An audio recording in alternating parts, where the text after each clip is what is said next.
Halo guys, welcome back to Kobe Movie. Sudah beberapa minggu Mimin tidak membuat spoiler buat Perfect World. Nah kali ini kita lanjutin lagi ya guys. Dan bakal seru karena Mimin bahas full bertarung Shihao melawan sang pewaris Istana Abadi alias Di Chong.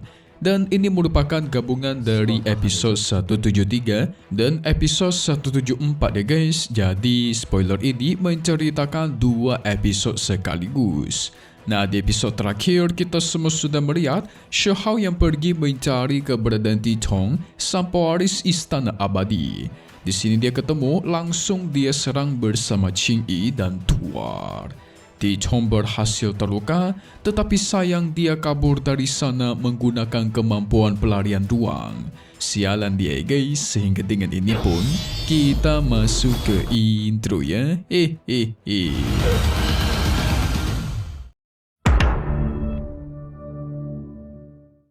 Shihao dan sang batu dewa hanya tertawa kecil ketika melihat Di Chong kabur. Ini jelas penghinaan besar yang akan membuat Di Chong malu semalu-malunya.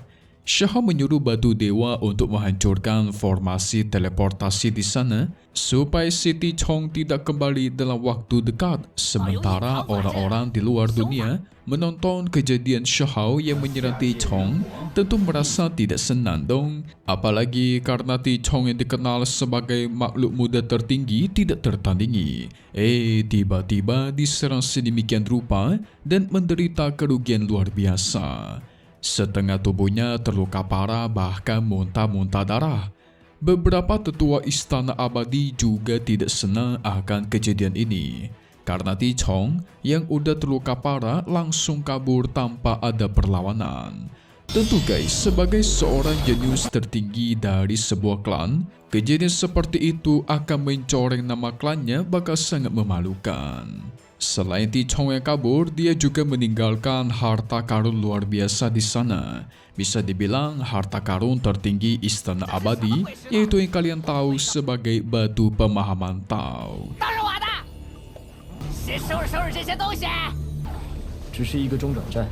Semua orang aja mengincar harta ini, bagaimana tidak? Di dunia ini cuman ada 3 batu pemahaman Tao guys. Bayangkan seberapa langkanya itu ya kan?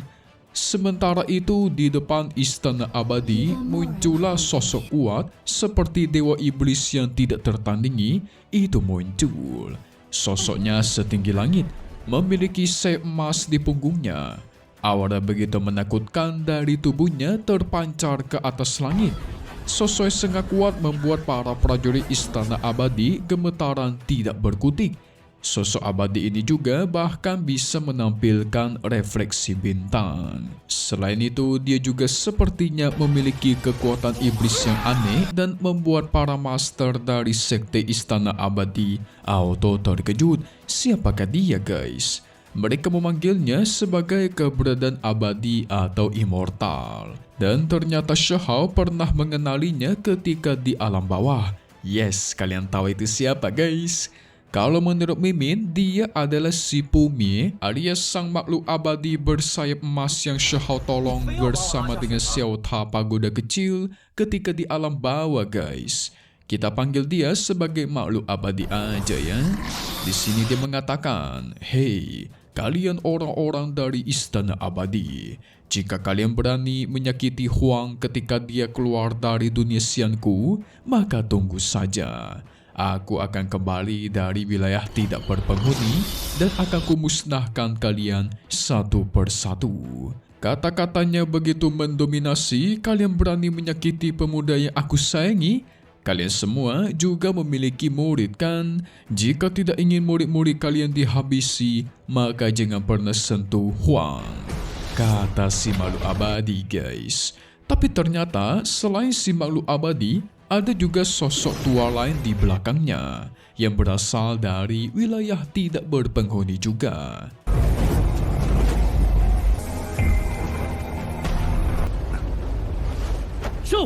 Sosok tua ini sangat mendominasi. Siapakah dia guys? Tidak pernah menyangka Shihao memiliki dukungan luar biasa yang sedahsyat ini.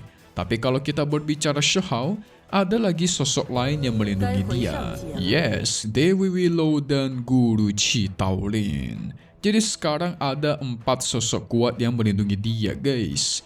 Tapi di dalam istana abadi ada juga sosok kuno yang sangat kuat.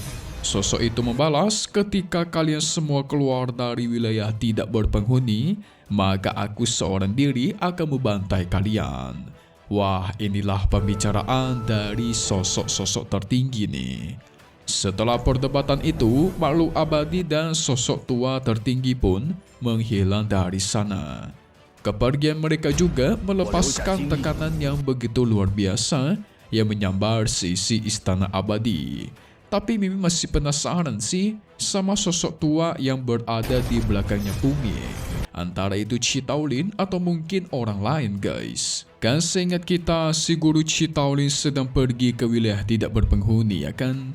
小子，你感悟仙骨生死幻境，壮壮至尊大也有这么多人来看热闹。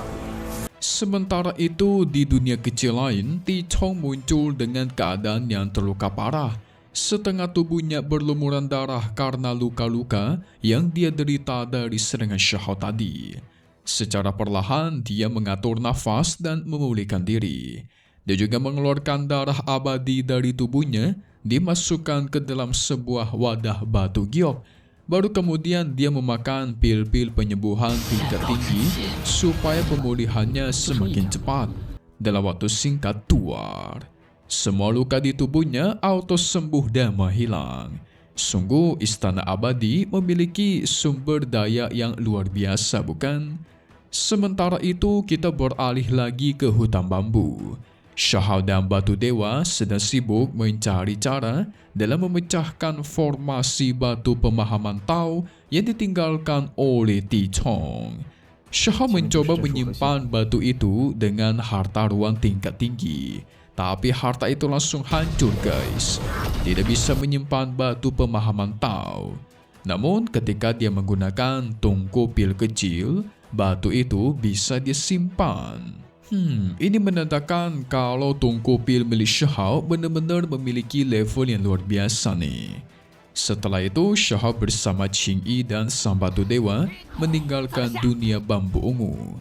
Mereka kembali ke alam roh hijau. Nah, sebenarnya guys, di film aslinya Ti Chong itu kembali ke dunia bambu dan sempat melakukan pertarungan melawan Qing Yi serta Shahao. Tapi entah kenapa di spoiler novelnya tidak diceritakan.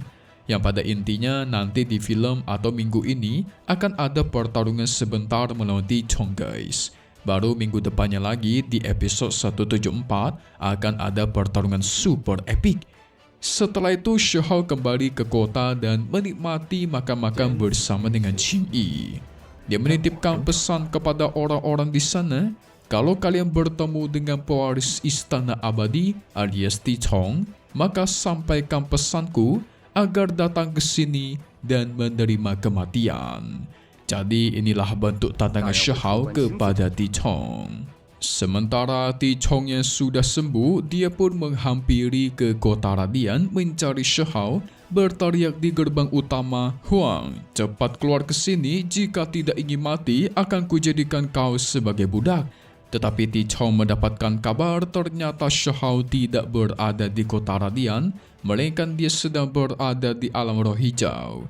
Segera Ti Chong terbang dengan kecepatan tinggi dan sampai ke alam roh hijau. Ketika sampai, Shahao sudah bisa merasakan kekuatan Ti Chong dari dalam restoran, guys. Kau akhirnya datang ya? Aku sudah menunggu dirimu begitu lama. Shahao tidak sabar melihat wujud aslinya Ti Chong, karena sebenarnya dia itu memiliki wujud humanoid alias setengah manusia, setengah binatang, guys.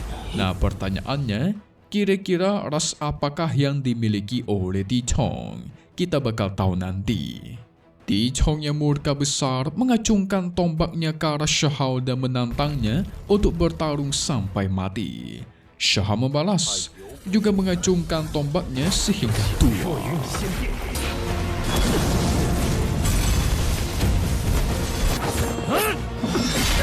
Keduanya pun beradu serangan. melakukan pertarungan begitu sengit dengan senjatanya masing-masing sampai menciptakan ledakan luar biasa dan suara-suara yang membuat telinga orang bisa sampai tuli.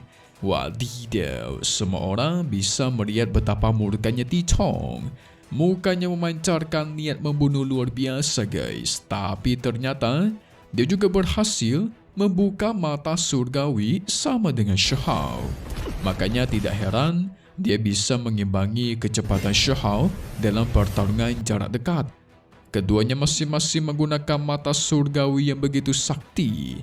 Tapi sampai saat ini, belum ada yang terluka sama sekali karena pertarungannya super sengit. Ti Chong semakin murka, aura yang dia pancarkan semakin brutal dan semakin pekat, penuh akan niat membunuh yang luar biasa. Dia langsung menerjang ke arah Shihao dengan kecepatan tinggi dan tuar. Sungguh tabrakan yang luar biasa hebat. Untungnya mereka berdua bertarung di atas langit. Kalau di bawah sih bisa hancur itu sisi kota ya guys. Tetapi pertarungan mereka masih jauh dari kata selesai. Ti Chong menggunakan salah satu teknik pamungkasnya, yaitu tubuh mati berkepala 9. Segera muncul sosok burung raksasa yang memiliki 9 kepala tepat di belakang tubuhnya Ti Chong. Ini teknik mengerikan guys. Sementara Shihao mempersiapkan kekuatan guntur penggerak 9 langit. Dia mengumpulkan semua kilat guntur yang ada di langit ke tubuhnya, menciptakan kesesaran petir yang luar biasa, sehingga tuar.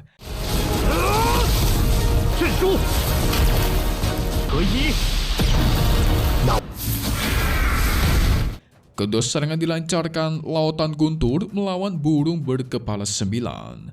Tampaknya di sini serangan Shihao lebih unggul. Ti Chong sampai harus berpindah tempat untuk menghindari serangan Shihao menggunakan teknik ruang. Tentu tidak Shihao kasih istirahat, dia menerjang ke hadapan Ti Chong dan bertarung adu tinju. Pertarungan begitu intens membuat Ti Chong tidak mampu bertahan. Shihao jelas lebih unggul, apalagi dia bisa menggunakan kemampuan kebal terhadap serangan sihir. Dalam pertarungan jarak dekat, jelas Ti Chong sangat dirugikan dan dia terus terluka sampai muntah darah. Walaupun Ti Chong sudah menggabungkan kedua tubuhnya, tetapi dia masih kalah telak dari Huang. Seberapa kuatkah Huang ini? Tanya para penonton. Tetapi Ti Chong masih belum selesai. Dia masih bertekad ingin membantai Shihao secepat mungkin.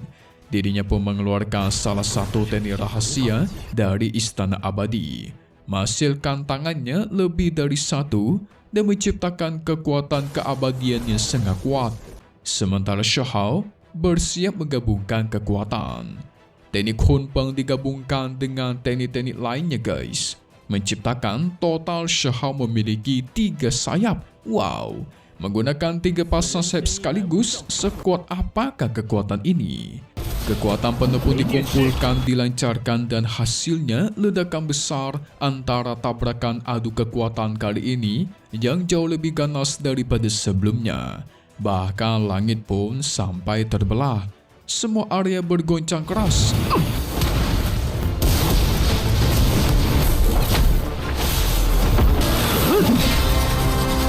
Sampai-sampai Ti Chong dan Shihao sama-sama terhempas dan terluka lumayan parah.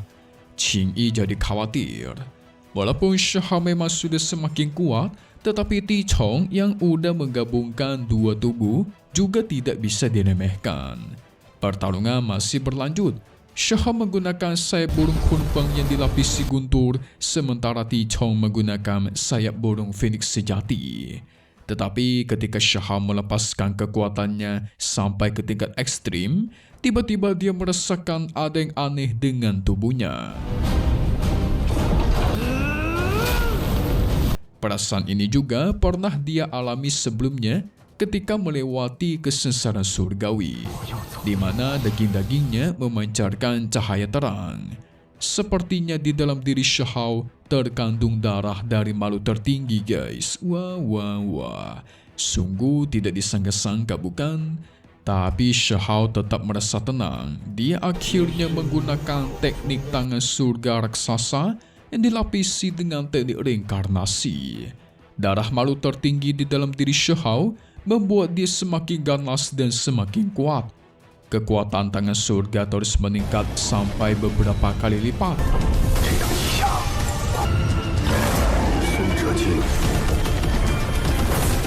Segera tangan surgawi tertinggi pun dilancarkan.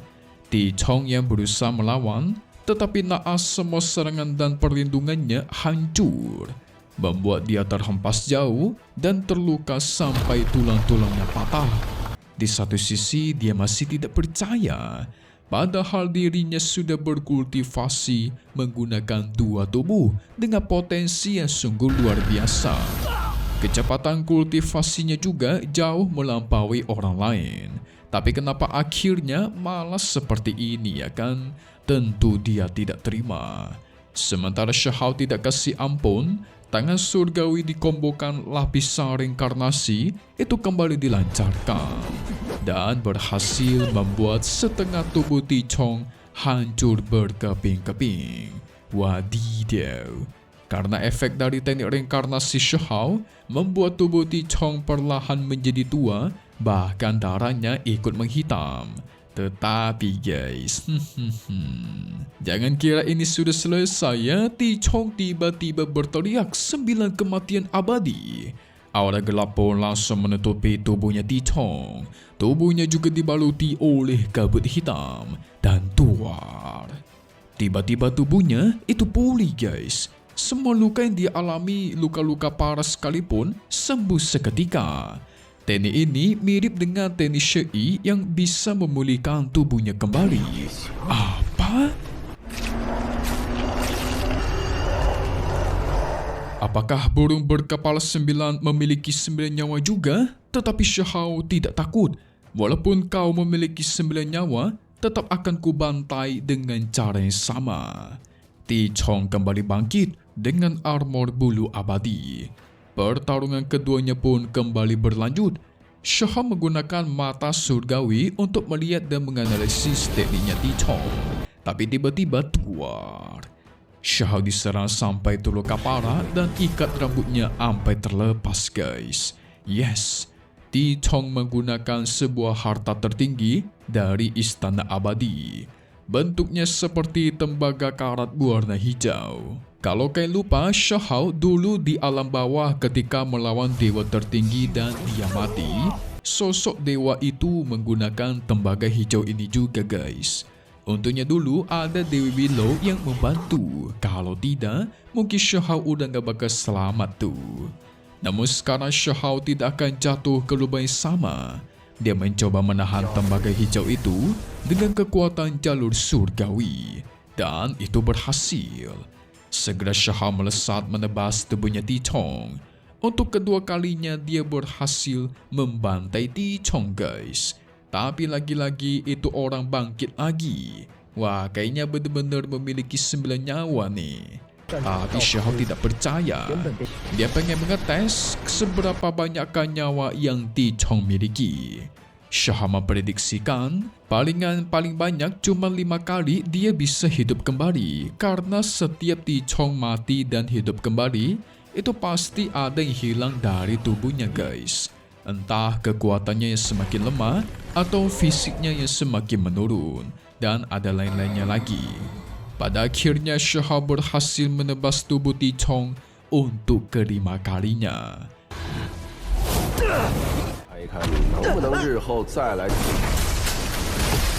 Dan benar aja tuh, dia sudah tidak bisa bangkit. Sudah kehabisan inti kekuatan dan tubuh taunya ikut terhapus. Ti Chong meraung kesakitan, tidak terima akan semua ini. Tetapi sayang takdir sudah ditentukan dan dia pun mati di tempat. Wah. Sungguh pertarungan yang begitu intens ya guys. Para penonton di sana pun langsung terdiam sunyi karena gosip ini akan secepatnya menyebar ke seluruh dunia.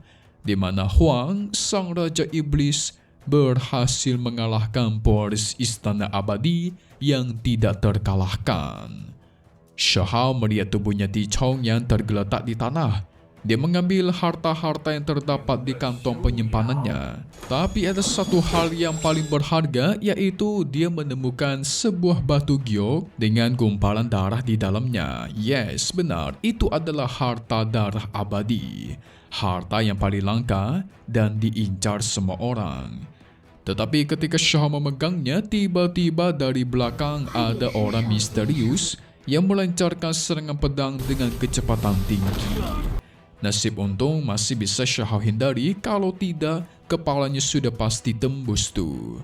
Shahao mengetahui orang tersebut pasti berasal dari negara surgawi. Dia mencoba mengejar sosok tersebut menggunakan tombak Void Halberd menciptakan ruang hampa dan tuar.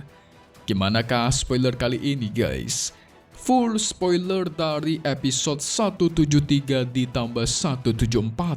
Seru kan, khusus pertarungan Shahao melawan si Ti Chong, sang pewaris istana abadi. Seru dong. So, kalau kalian suka silahkan komen di bawah. Mimin bakal update lagi kalau semisal kalian benar-benar suka. Dan pastinya cuma di sini ya guys, Scooby Movie. Thank you buat kalian semua udah nonton dan selalu support channel Mimin. Semoga kalian semua sehat selalu. Mimin pamit undur diri dulu. Kita bakal ketemu lagi di video-video selanjutnya. Oke kalau gitu, see you guys.